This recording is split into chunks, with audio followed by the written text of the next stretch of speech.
Jumpa lagi dengan saya Ratri. Kali ini kita akan bahas tentang cara menentukan sumber referensi yang pasti akan bermanfaat untuk teman-teman yang sedang mengambil mata kuliah metode penelitian atau sedang menyelesaikan skripsi. Nah, referensi menurut Kamus Besar Bahasa Indonesia artinya sumber acuan atau rujukan. Dalam karya ilmiah, referensi ini digunakan sebagai sumber acuan yang menguatkan bukti tulisan atau pernyataan, biasanya berupa buku atau book chapter, kemudian penelitian terdahulu, jurnal ilmiah, artikel dalam koran atau majalah, website resmi suatu instansi, atau bahkan annual report. Misalnya kita mau menulis tentang fenomena stunting di Indonesia nih, tentu kita harus punya rujukan mengenai berapa angka stunting di Indonesia dalam kurun waktu tertentu. Datanya ini bisa kita peroleh dari jurnal yang pernah meneliti tentang topik serupa, atau kita bisa kunjungi laman resmi Badan Pusat Statistik di Indonesia. Inilah yang dinamakan referensi, berupa data atau argumen yang dapat memperkuat karya ilmiah kita. Kemudian, mengapa referensi ini penting dalam membuat karya ilmiah? Menulis karya ilmiah tentu berbeda dengan membuat tulisan lainnya. Karya ilmiah harus dapat dipertanggungjawabkan kebenarannya. Dengan mencantumkan sumber rujukan, pembaca bisa menelusuri kebenaran data dan argumen yang kita cantumkan dalam tulisan kita. Selain itu, seperti yang sudah disinggung di awal, referensi ini berguna untuk memperkuat ide, gagasan, atau argumen yang kita miliki. Bahasa kerennya sebagai evidence atau supporting arguments. Selanjutnya, nggak kalah penting, referensi merupakan bentuk pengakuan atau acknowledgement atas karya, ide, gagasan, atau konsep milik orang lain yang kita kutip atau kita sadur dalam karya kita. Dengan demikian, kita tidak dianggap mencuri atau memplagiat karya orang lain.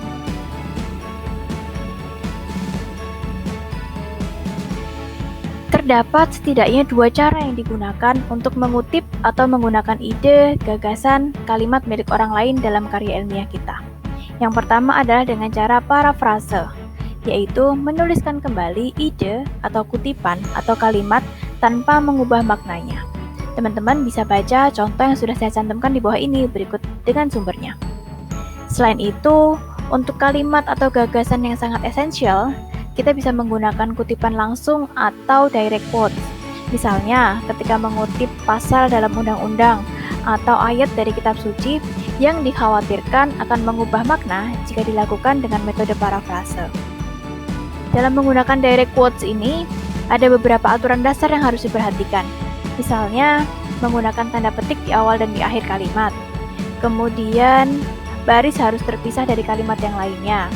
Margin harus menjorok ke dalam di kanan dan kiri, kemudian style fontnya italic atau miring, kemudian ukuran huruf satu ukuran lebih kecil dibandingkan dengan keseluruhan tulisan. Nah, contoh dari direct quotes juga bisa teman-teman lihat dari gambar di layar.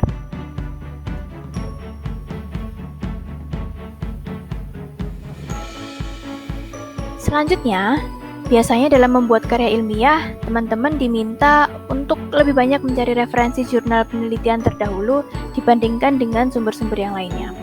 Itu karena apa yang teman-teman kutip mencerminkan kualitas karya yang akan teman-teman hasilkan. Kualitas substansi dari jurnal ini terjaga melalui proses review sebelum dipublikasikan, berbeda dengan kutipan artikel dari website yang belum jelas kredibilitas atau kebenarannya.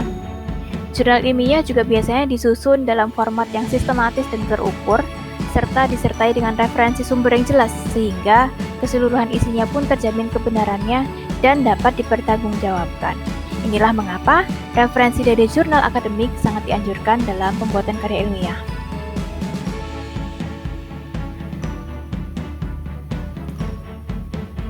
Kemudian, bagaimana cara memilih referensi yang baik dan berkualitas? Berikut beberapa kiat yang bisa dilakukan dalam memilih referensi.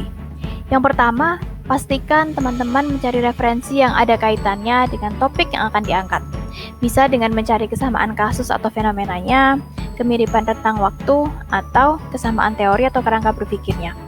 Hal ini membantu teman-teman untuk menganalisa fenomena yang akan dikaji dan berfungsi sebagai penguat argumen pada karya ilmiah teman-teman.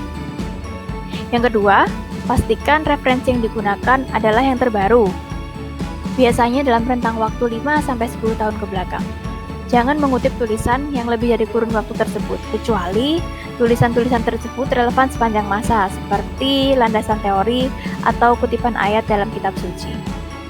Kemudian yang selanjutnya, perhatikan kredibilitas rujukan. Jika teman-teman mengutip jurnal, perhatikan kredibilitasnya, apakah sudah terakreditasi atau belum. Kemudian jika mengambil data, pastikan dari laman resmi instansi tertentu.